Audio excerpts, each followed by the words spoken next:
मैंने उससे पूछा, मैंने कि कहाँ है? बोली यहीं है घर पे। मैंने घर पे कहाँ? बोली बाथरूम में। मैंने बाथरूम में जाके देखा, लेकिन मुझे मिला नहीं। मृतक की पत्नी द्वारा ही मृतक को मार के अपने बाथरूम में गाड़ दिया गया है एवं फर्श बनवा दी गई है। आजकल अपराध ने सारी हदें पार कर दी है। सुबह आंख खुलते ही ये पढ़ने को मिलता है कि आज किसी ने किसी को धक्का दे दिया, तो किसी ने अपने पति को काट कर ड्रम में पैक कर दिया,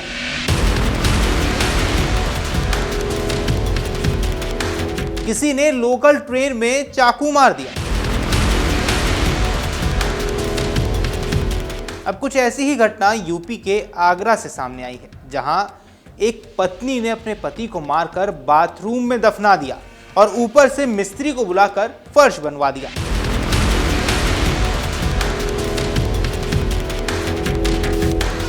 पत्नी की चालाकी को भी दाद देनी पड़ेगी कि उन्होंने जेठ के साथ मिलकर पुलिस स्टेशन में पति की गुमशुदगी की रिपोर्ट भी लिखवाई और पुलिस को भी 45 दिनों तक चक्कर कटवा दिए। एक दिन ऐसा भी आया जब पुलिस को सफलता हाथ लगी। हत्या के 1.5 महीने बाद पुलिस ने लाश को ढूंढ निकाला और पत्नी को गिरफ्तार कर लिया।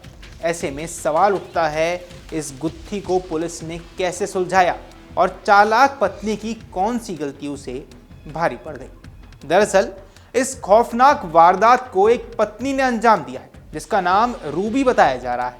रूबी ने पति सुरेंद्र को मौत के घाट उतार दिया। सुरेंद्र की उम्र मात्र 44 वर्ष थी। रूबी ने न सिर्फ अपने पति की बेरहमी से हत्या की, बल्कि उसकी लाश को घर के ही बाथरूम में दफना भी दिया और रोज वहीं नहाती थी। इसमें हैरान करने वाली बात यह है कि हत्या के 45 दिनों के बाद तक पुलिस के साथ मिलकर पति को खोजने का नाटक भी करती रही और अब जब राज खुला तो पुलिस से लेकर पड़ोसियों तक के पैरों तले जमीन खिसक गई है। तो आइए जानते हैं शुरू से इस मामले को और अब तक इसमें क्या कुछ हुआ है। नमस्कार, आप देख रहे हैं अमर उजाला, मैं हूं आपके साथ साहिल सुयाल। इस कहानी को बिल्कुल शुरुआत से समझते हैं। आगरा के सिकंदरा स्थित प्राची टावर चौकी के रुनकता धाम कॉलोनी की ये घटना है। पत्नी रूबी अपने पति के शराब पीने से काफी परेशान थी। रोज हंगामा और शोर शराबा से निजात पाने के लिए पत्नी ने एक रास्ता निकाला और वो रास्ता पति से हमेशा के लिए छुटकारा पाने का प्लान तैयार करना था। पत्नी ने धीरे धीरे काम करना शुरू कर दिया और आखिर वो दिन आया जब रूबी को इस घटना को अंजाम देना था। अब खबरों की माने तो जिस दिन इस घटना को अंजाम देना था, उस दिन पत्नी रूबी ने अपने पति को खीर में मिलाकर 20 गोलियां खिला दी, जिसमें वो घटना को अंजाम दे पाए और हमेशा के लिए सुख चैन से अपनी जिंदगी बिता पाए।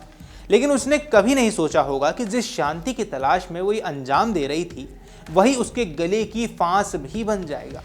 मामले में ट्विस्ट तब आया जब हत्या के 1.5 महीने बाद पुलिस बुधवार को एक पुराने मामले में सत्यापन के लिए सुरेंद्र के घर पहुंची तो पत्नी रूबी घबरा गई। तब रूबी ने अपने जेठ अनिल को बुलाया और घटना की जानकारी दे दी। सूचना पर पहुंची पुलिस ने फर्श खोदकर सुरेंद्र का कंकाल बरामद करते हुए रूबी को गिरफ्तार कर लिया। अब पुलिस की पूछताछ में अनिल ने बताया कि छोटा भाई सुरेंद्र कुछ काम नहीं करता था। रोज शराब पीने के कारण आए दिन पत्नी से उसका झगड़ा होता रहता था।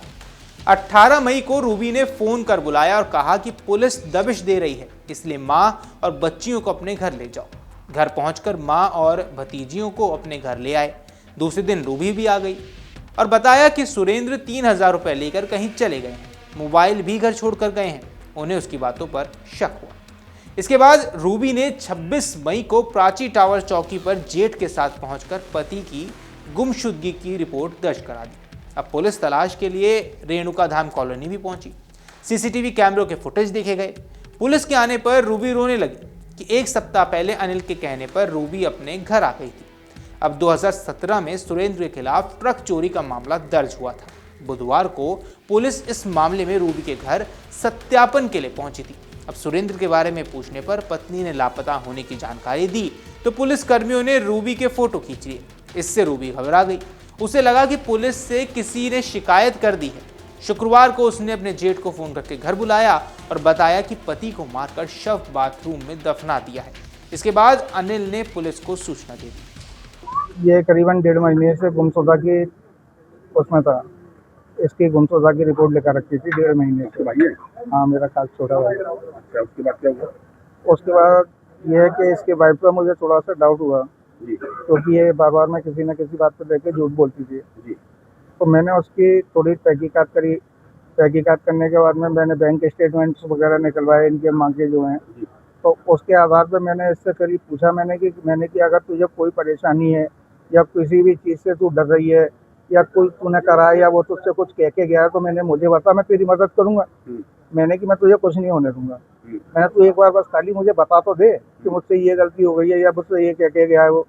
लेकिन फिर उसने कल तक नहीं बताया। फिर आज मेरे पास में उसका कॉल आया कि आप घर आओ। तो मैं सुबह 6 बजे घर आया था इसके पास। यहाँ पर? हाँ यहाँ आपका भाई और आपकी हाँ, भाई की वाइफ ये मेरी भाई दोनों रहते हैं। अच्छा अब उन्होंने फिर सुबह मुझे अपना कन्वेंस किया। मैंने उससे पूछा, मैंने कि कहाँ है? बोले यहीं है घर पे। मैंने घर पे कहाँ? बोली बाथरूम में। मैंने बाथरूम में जाके देखा लेकिन मुझे कुछ मिला नहीं। तो मैंने कहा कि बाथरूम में तो है नहीं। मैंने क्या बताना चाह रही है? बोली है बाथरूम में, लेकिन बाथरूम में ज़मीन के नीचे है। मैंने कि ज़मीन के नीचे, मैंने कि गाड़ दिया है? बोली हाँ। तो उसके साथ कोई और भी था? नहीं, अभी हाल फिलहाल तो इतनी जानकारी नहीं हुई है क्योंकि मैं अलग रहता हूँ, वो लोग यहाँ रहते हैं। क्या बताओ? उसकी पत्नी को पुलिस ने पकड़ लिया? आपके हाँ। भाई को? आज अरेस्ट कर लिया। यही बताया कि जमीन में कैसे मारा, कुछ बताया? ये कुछ नहीं होता है। बोल रही थी कि वो उन्होंने फांसी लगा ली थी, मैं घबरा गई। मैं घबराने के बाद में मैंने उनको ज़मीन में डाल दिया। आरोपी रूबी को जब पुलिस ने गिरफ्तार किया तो वो बार बार बयान बदलने लगी।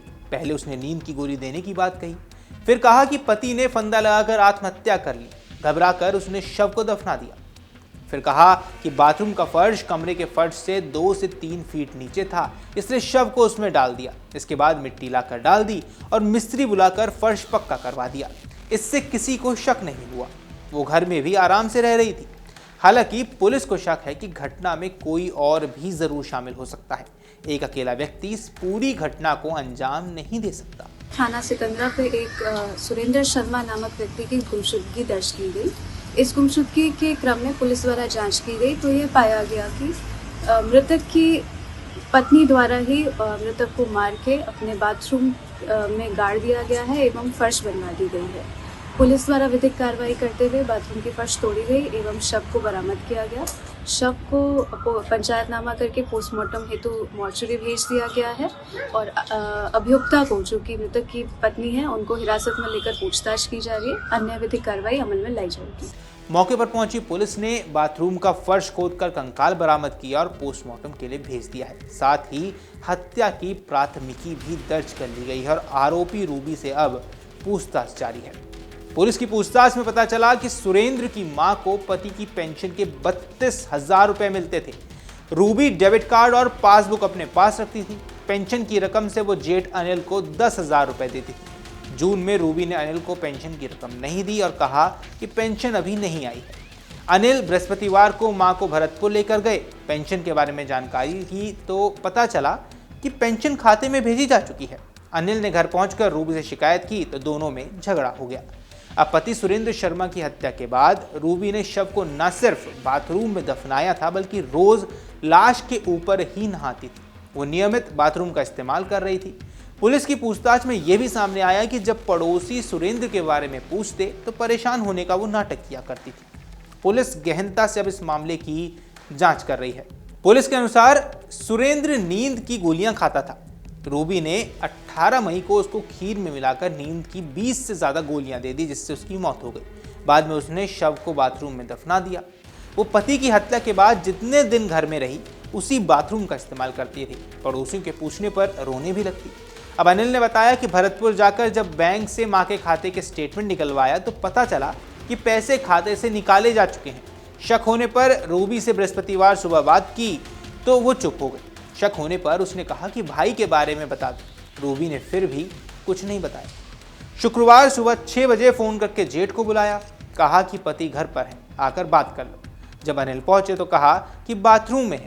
जब अनिल ने वहां जाकर देखा तो कोई नहीं था। तब रूबी ने कहा कि 2 फीट नीचे है। इसके बाद अनिल ने पुलिस को सूचना दी और कंकाल को बाहर निकाला गया। हालांकि आपको बता दें कि सुरेंद्र रेणुका धाम कॉलोनी में रहते थे। उनकी शादी 16 साल पहले रूबी से हुई थी, जहां उनको 2 बेटियां यानी प्राची जो कि 15 साल की है और सिद्धि जो 9 साल की हैं। सुरेंद्र की मां कमला भी उनके साथ रहती थी।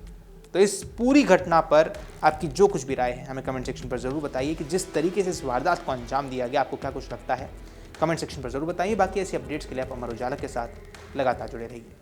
अगर आप ये वीडियो YouTube पर देख रहे हैं तो हमारे चैनल को सब्सक्राइब कर बेल आइकन दबाएं और Facebook पर देख रहे हैं तो हमारे पेज को लाइक करें।